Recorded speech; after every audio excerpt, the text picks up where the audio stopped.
2009ची गोष्ट आहे. विख्यात गायिका समशल बेगम यांना पद्मभूषण किताब देण्याचा सोहळा राष्ट्रपती भवनात आयोजित केला होता.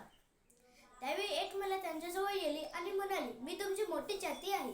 ते ऐकून सुखावलेल्या समशल बेगम यांनी त्या महिलेला तुम्ही काय करता असे विचारले.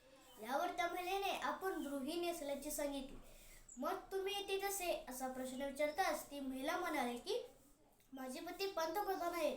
ही महिला होती डॉक्टर मनमोहन सिंग यांची पत्नी दुर्शना कौर.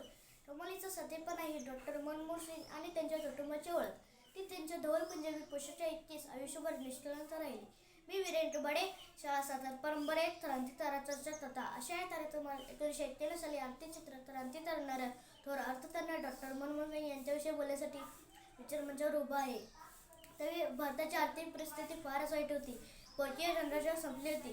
आपल्या देशाच्या सत्तेचे इस्टर्न ब्रिटनच्या बँकेमध्ये गहाण पडलं होतं. कर्जासाठी जागतिक बँकेसमोर आपल्याला हात पसरावे लागणार होते.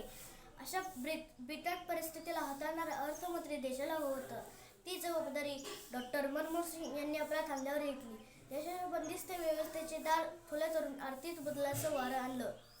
त्या डॉक्टर मनमोहन सिंग यांनी खाजगीकरण, उदारीकरण आणि जागतिकीकरण हे भारताच्या आर्थिक वाटचालीचं सूत्र बनलं. देशात मुक्त अर्थव्यवस्थेचा पाळणा हलला.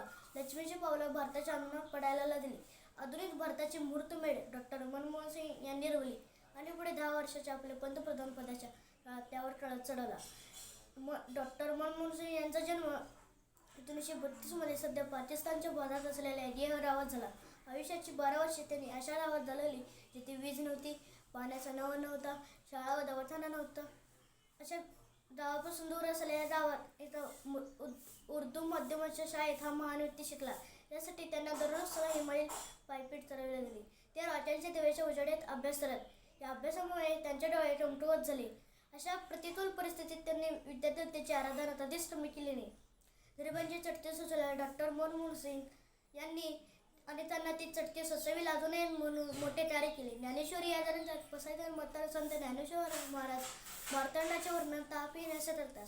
म्हणजेच आपल्या तेजाने इतरा सर्वजण सूर्य डॉक्टर मनमोहन सिंग हे सुद्धा असेच मार्तंड होते. त्यांना माझे विनम्र अभिवादन.